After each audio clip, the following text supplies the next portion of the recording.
Olá, filhos de Deus. Com muito prazer retomamos o estudo em Daniel. Eu precisei, com muito carinho e muito cuidado, prestar atenção aos detalhes do que eu viria falar em Daniel capítulo 7, porque isso mexe muito com as pessoas. Há muitos detalhes proféticos que podem fazer o coração das pessoas suar frio. Mas a verdade, como Jesus disse, é uma espada de dois gumes, tão cortante que divide a alma, o corpo, juntas e medula. Então eu não posso evitar, infelizmente, certos detalhes que às vezes vão causar um pouco de angústia à alma humana. Mas como médico, a gente sabe que muitas vezes nem toda cura ela é prazerosa. Às vezes a cura envolve um pouco de dor também, para a gente poder matar o que está doente. Então, tenham em mente que tudo que for falado aqui é unicamente para a cura de vocês, tá? Não há nada aqui que seja com o objetivo de maltratar, magoar ou trazer desconforto, trazer infelicidade. O que eu gostaria que vocês prestassem atenção agora, nós vamos do capítulo 7 de Daniel em diante, fazer sempre uma retrospectiva com o capítulo anterior ou até os capítulos anteriores. Porque, afinal de contas, quando a gente lida com Daniel, nós estamos lidando aqui com dois livros. Então, são dois livros, tá? Um histórico, um profético.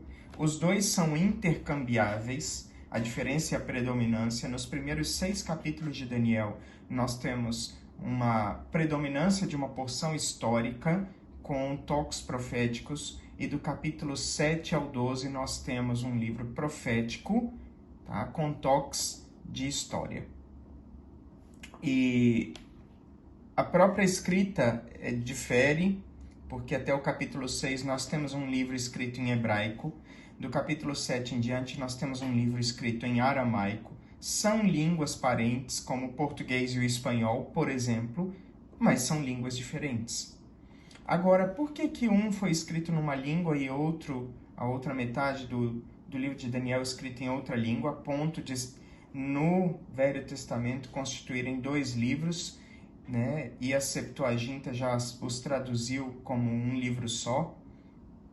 A Septuaginta, para explicar para vocês, é a porção grega da tradução do Antigo Testamento feita por sábios judeus, o que fez com que muita gente questionasse se o livro de Daniel realmente era um livro profético ou uma fraude composta por sábios judeus já no período grego, com o objetivo de provar por meios fraudulentos que eles tinham a revelação, que eles tinham, os seus profetas tinham um domínio de tudo, e então eles compilaram a história contando-a por meio de profecias como se tivessem sido dadas no período de Nabucodonosor do cativeiro babilônico. Bom, quero dizer que a resposta a essas perguntas existe, e quando a gente vai atrás delas, é só para confundir ainda mais e envergonhar os questionadores, porque seria impossível o livro de Daniel ter sido escrito no período grego, tá? Razão: o aramaico do período de Daniel é completamente diferente do aramaico do período grego, assim como o português falado hoje é diferente do português da época da colonização, tanto a colonização de 1500 quanto a colonização tardia. As línguas sofrem modificações.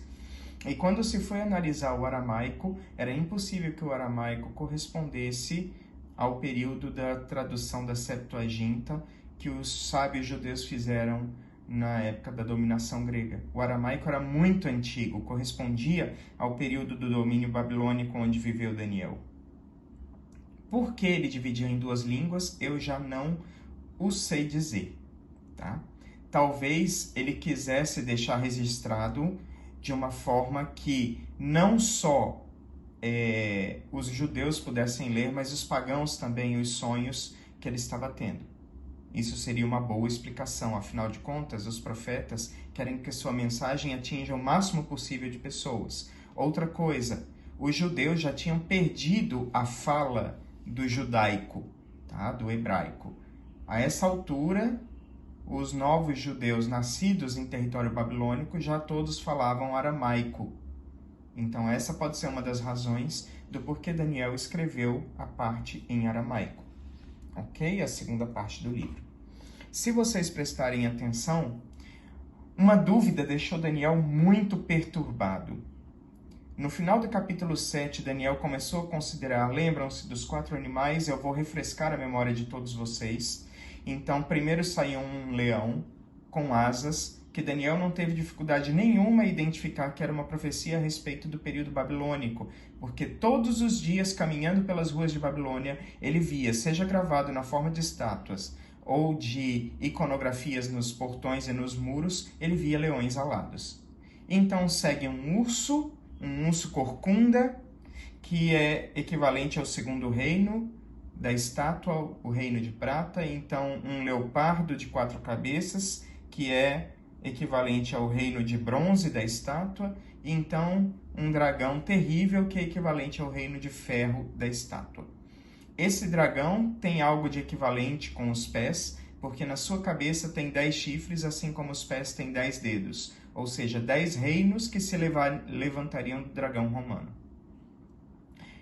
E o que deixou Daniel curioso? Um dos chifres que se levantou da cabeça do dragão romano. Um chifre que era capaz de derrubar 3 reinos. Para este chifre se tornar o rei da Itália, à moda do imperador romano, ele derrubou 3 reis. De todos os reinos que vocês estão vendo aqui, ele derrubou, tá? Os ostrogodos, os éralos e os vândalos. E surgiu no lugar dele.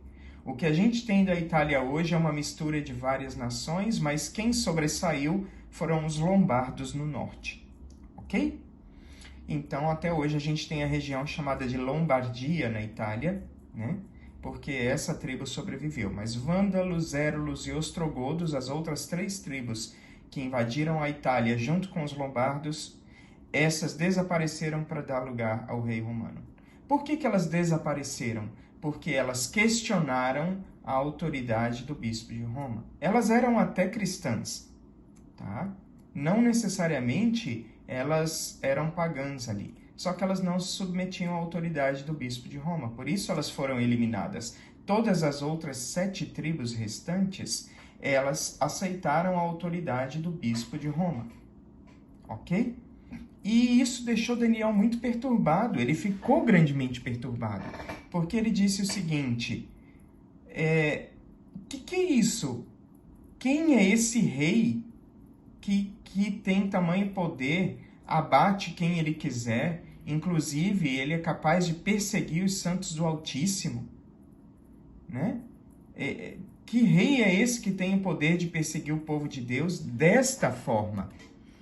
E ele teve muita vontade de conhecer a respeito do 4º animal, mais do que os outros 3, porque esse 4º animal, ele pisava e destruía tudo que encontrava pela frente. Ele tinha dentes de ferro, exatamente como a estátua, unhas de bronze, né, que devorava, fazia em pedaços. Ele tinha 10 chifres, dos quais subiu um que fazia guerra contra os santos e vencia. E ele se perguntava, cadê Deus? Essas perguntas, elas não são novas. A gente não se pergunta hoje, cadê Deus? Por exemplo, em relação ao Holocausto da Segunda Guerra Mundial, em relação aos 6 milhões de judeus mortos pelo nazismo, em relação aos 9 milhões de ucranianos mortos de fome pelo Holodomor soviético. Então a gente se pergunta, onde está Deus? E Daniel olhava para esse chifre e fazia guerra contra os santos, né? Até que depois de uma certa demora, o ancião de dias vem, faz justiça aos santos e chega o tempo dos santos possuírem o reino. Mas aí muito sangue já havia sido derramado, muita coisa já havia passado, muitos santos já haviam sido mortos, né?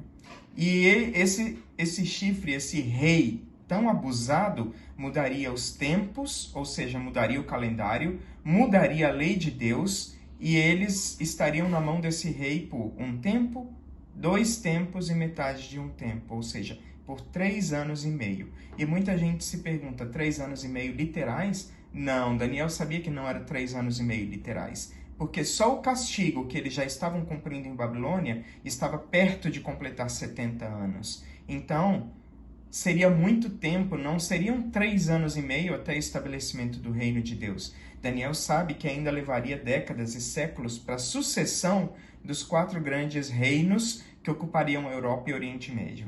Então ele sabia que era 3 anos e meio proféticos, ou seja, isso duraria aí séculos ainda, tá? Então Daniel guardou esses pensamentos no coração, mas perturbou muito ele. Ele mudou o semblante, ele ficou atordoado, ele ficou perturbado. Mas Deus é fiel, tá? Deus é fiel, porque Deus viu que Daniel ficou perturbado e disse, não, o meu filho não pode ficar perturbado, eu tenho que enviar a explicação para ele disso, tá? Por que Daniel ficou perturbado? A essa altura, tá? E essa explicação que eu vou dar agora vai atingir seu auge no capítulo 9. Os 70 anos estavam perto de se cumprir. Por que o povo judeu foi castigado 70 anos? Dentre os inúmeros pecados de idolatria, um deles foi o motivo do cálculo. O povo judeu, por séculos, tá? Desde que tinha sido implantado na Terra Prometida, tinha pecado contra o sábado várias vezes, deixado o dia de Deus de lado. E esse dia vocês podem pensar, qualquer dia a gente pode cultuar a Deus. Bom, primeiro que a vontade de Deus deve ser cumprida conforme a vontade de Deus. Tá? Ponto número 2. Este dia é um dia em que a gente pode renovar nossas forças para com Deus, e isso traz efeitos benéficos na sociedade e efeitos benéficos na nossa vida. E a partir do momento, cada sábado que eles se afastavam de Deus, eles se afundavam mais no pecado.